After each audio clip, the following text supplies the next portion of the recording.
Le Parlement européen a voté un prêt de 90 milliards d'euros à l'Ukraine pour les 2 prochaines années. Une somme dont Kiev a un besoin urgent, notamment pour ses dépenses militaires face à la Russie. Après quasiment 4 ans de guerre, on retrouve notre correspondant Paul Germain en direct de Strasbourg. Bonsoir Paul. Le vote a recueilli une très large majorité des députés européens, 458 voix pour, 140 contre.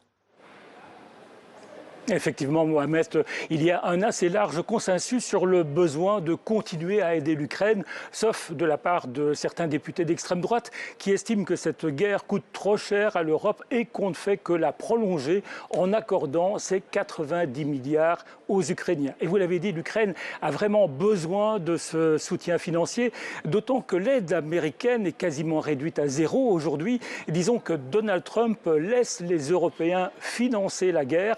90% de l'aide militaire à l'Ukraine vient aujourd'hui de l'Union européenne.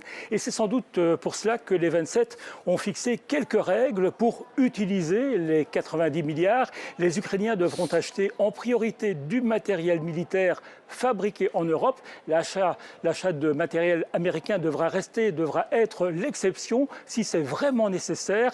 Et la France a obtenu que tout cela soit supervisé par un comité d'experts indépendants, autrement dit, un comité d'experts qui ne dépend pas de la Commission européenne, jugée parfois un petit peu trop proche de Washington. La confiance règne. Petit rappel, les 90 milliards, ce sera un emprunt européen, mais un emprunt à 24, puisque la Hongrie, la Slovaquie et la Tchéquie ont négocié pour ne pas devoir mettre la main à la poche. Merci beaucoup Paul Germain en direct de Strasbourg pour TV5 Monde.